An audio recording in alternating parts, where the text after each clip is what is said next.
All right, we're gonna talk tone.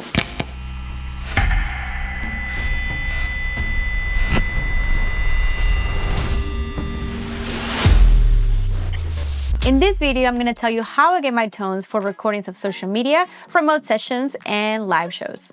Tone, it's me. Let's talk about gear. So I primarily use my Fractal AX8, but I do also own a Mark 535 by Mesa Boogie, which for the longest time was my dream amp. And I finally got it some years ago, got it custom made, so I still use it. But in this video, I'm not really gonna be focusing too much on the specific technicalities of either piece of gear, but more about how do I think about tone and how do I get it dialed in, regardless if I'm using my amp or my Fractal. You better check that tone. Okay guys, let's start talking about my Mesa Boogie. I have a Mark 535, and in the back of the head there's a built-in DI which I run straight to my interface into Logic. Every time that I use my Mesa, I also use my Pedalboard. And even though my Pedalboard is tiny, it is pretty mighty. I use my JP John Petrucci wah-wah. Then we go into the Ernie Ball volume pedal. From there I go into my Polytune tuner. From my tuner, I go into my compressor that is an Ego from Wampler. And then from there we go to my AC RC from Exotic. This is one of my favorite pedals.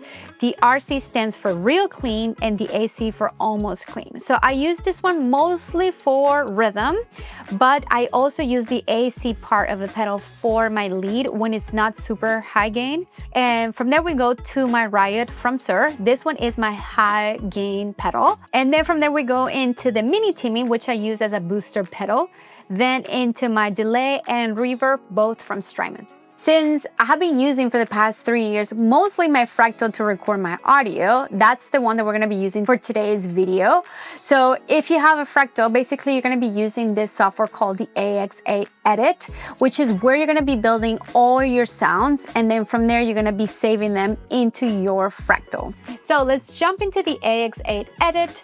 So I have a clean tone preset, and I also have a lead tone preset, and then that's kind of like my base, and then I usually either add or subtract sounds depending on what I'm trying to achieve.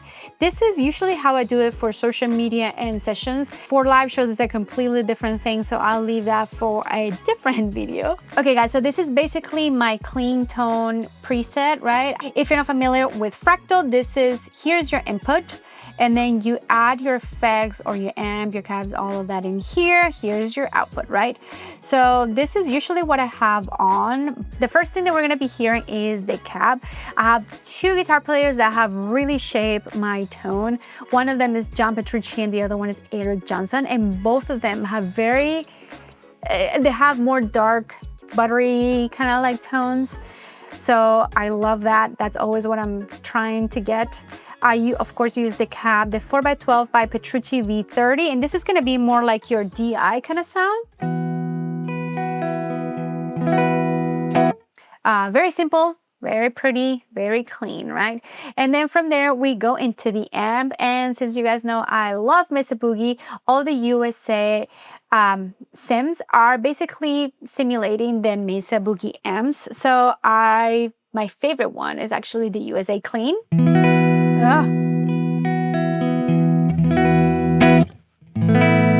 It just sounds so pretty. And then from there, I always have my reverb and my compressor on. As a reverb, I usually have the medium hall. It will fit most things, but this will change depending on what I'm recording. And as for compressor, I usually have my dynamics or my studio comp in. This is how it sounds with it.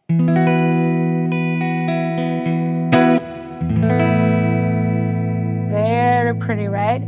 And then of course I have delay, my multi-delay. This one I don't use too much. A delay, of course, I always make sure that the tempo matches the song that I'm trying to do.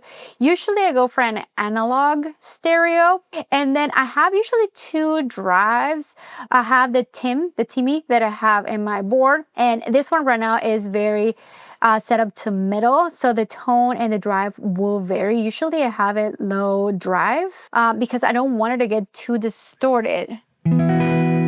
Sometimes I put these drive pedals just to give it a little bit more of a grit to it.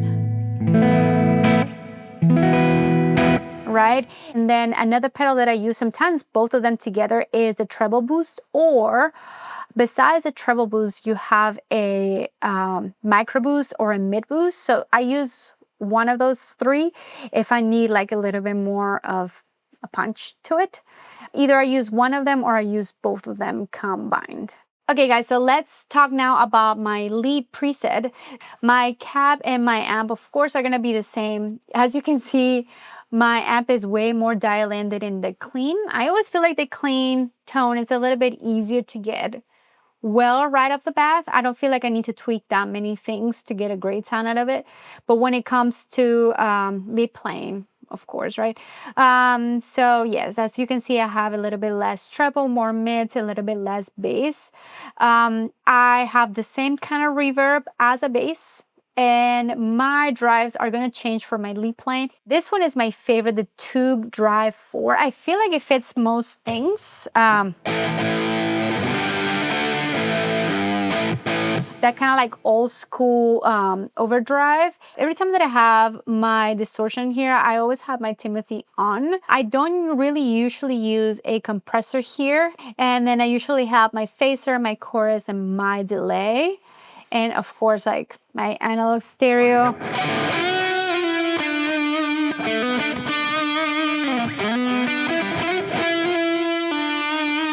I feel like it's a very like smooth lead tone, very manageable, very, you know, tweakable, and you can get a lot from it. So this is basically like where I usually start when it comes to recording. And then from here, I always make sure that I tweak it to get it as close, if it's a cover, as close to the original recording. But yeah, this is where everything starts to build. If you build it, nerds will come. So that's it guys, it's very straightforward. I like to keep things simple as much as I can. As a rule of thumb for myself, if I'm recording a cover, I always make sure that my tone is as close to the original as possible. Kind of like a challenge to myself, see if I can make it sound that way. And if I'm recording my original solo or anything to a song that doesn't have any guitar, then I always make sure that I try for that more like dark, smooth, buttery kind of tones in the vein of Petrucci and Johnson kind of thing. Hopefully this video was helpful. If you have any questions, please send it my way. I'll see you next time. Bye.